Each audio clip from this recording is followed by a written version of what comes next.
the Nigeria tour. Yes. And we don't call it a royal tour. The details they sent out from the Nigerian Defence Minister was that it was a private trip. This is not a private trip. It's not a private trip. I mean, it's so funny because even that announcement of itself was made at a press conference with, like, welcome Duke and Duchess of Sussex in the background on a big board. So, yeah, it's a little bit all over the place in terms of how they presented it.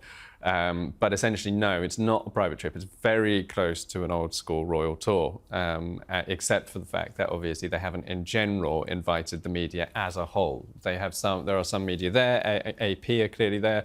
I think, there's some journalists there too, a small number. But the stuff they're doing, it's very much like all the stuff that we've travelled around seeing the royal family do. I think they're going to take part possibly in some wheelchair basketball. They're going to watch some training by soldiers who presumably they, at the very least, might be in Nigeria Invictus team if they're not already. So we're going to see a lot of that kind of stuff. They've been to a school already, so it's very much that old school royal playbook. They look great. It's fantastic to see it. I don't know why they don't do more of this in America. There's nothing ostensibly to stop them going around doing these kind of events in America, and I think it would probably help them a lot if they did. Well, the one thing that does worry me about the trip is the meeting of... You tell me, should I be worried about this? Should we be worried about this? That they're meeting the defence minister. They're having briefings with, a senior politician in Nigeria. They're members of the royal family. They're not working members of the royal family.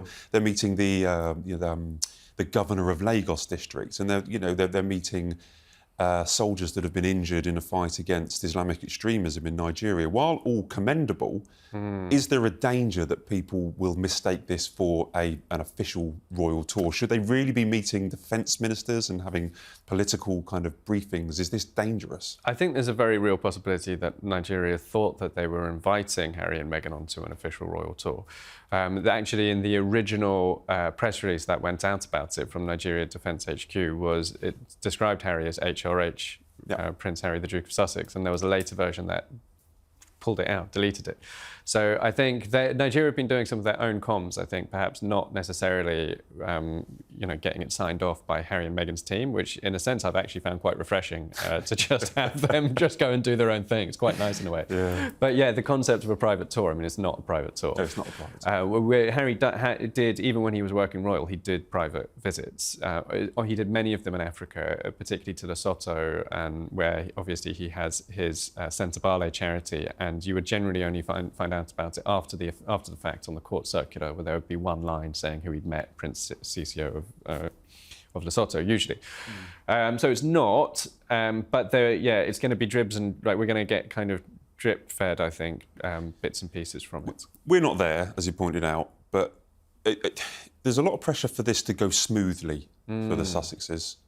I mean, the New York car the what do we call the it? car chase. The car chase that turned into a media car crash. But there's a lot of pressure on them for this to go right. There's danger that this could go wrong. There's always a danger that it could go wrong for Harry and Meghan, particularly because if they put a foot wrong, then they'll obviously be jumped on. But I think that it's important not to make decisions out of fear. It's important to make the right decision, but they ought to start being positive. I think this is what Harry and Meghan need to do, is to start getting in a positive mindset, put the era of attacking the family behind them, new look Harry and Meghan, where they're just being positive, they're going out there, doing good stuff and not overly worrying about whether things are going to go wrong. Like, there is a risk, there's a security risk. I mean, there's a security risk in going to Nigeria. There's a reputational risk if they mess something up, or if, like some of these soldiers, you've talked about them fighting Islamic extremism, but like how much have Harry and Meghan really gone into the kind of background of what the Nigerian army has been up to. So hypothetically, there's risk, but I don't think that they should let that worry them. I think that they're going to look great, they're going to look happy, they're going to look like they're doing good stuff for good causes, and I think that is what they need to be doing. and they need to basically, I think they have left the era of the royal bombshell behind them. I think they have moved on, and I think it's important that they maintain that what is in politics referred to as message discipline, which is to just stay committed to that decision, that it's new look Harry and Meghan, happy, positive, doing good for charity, doing positive things. And if they can stick to that, then slowly over time, people will start to warm to them, but it will take years in Britain. It's already happening in America, but it will take years in Britain. Well, let's talk about that, because I read in Newsweek you did a poll. Yes, I think, yeah. and it surprised me a little bit that the Duchess of Sussex was. She's back on the up in America. She's back on the up. Is that right? Because I get comments on this YouTube channel. People leave comments, and a lot of them are from America, and a lot of them are negative about the Duchess. Yeah, so she's still behind William, Kate, and Harry. It's the order is the Princess of Wales is America's most loved royal.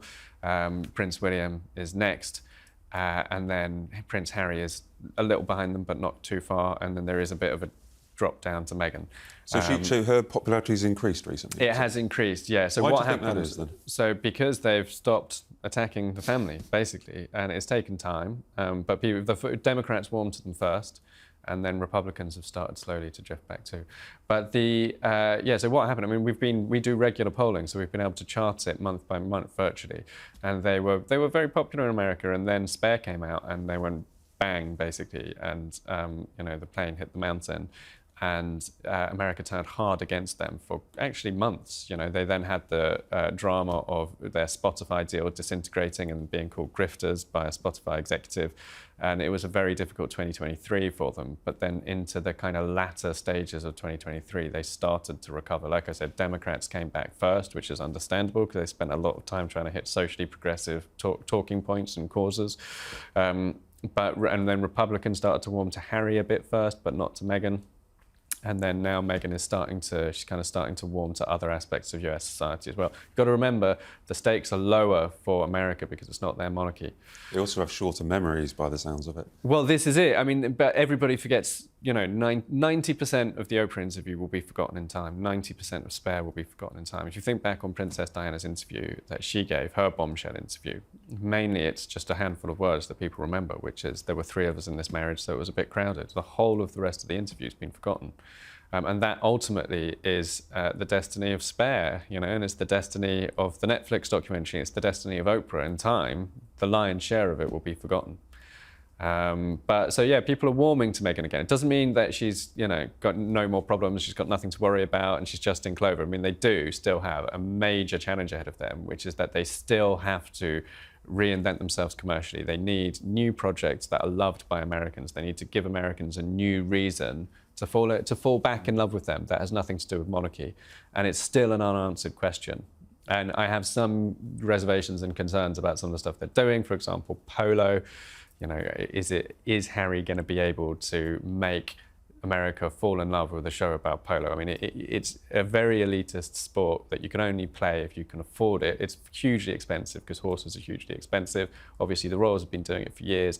I'm not knocking people who like polo. I'm just saying, how do you market that to a mass market US audience? It's very difficult to do. Yeah, I'm dreading when those shows drop and I have to watch them personally. Do you know his friend Nacho Figueres? Yeah. So he's presumably going to play a big part in it. He had a very awkward interview on the Ellen Show in America where he took his trousers off halfway through the interview, and he was wearing these boxer shorts that just were covered in Ellen's face. It's one of the most awkward things I've seen on TV. So hopefully he can restrain himself during Harry's documentary. I can't wait. I can wait, I'm lying.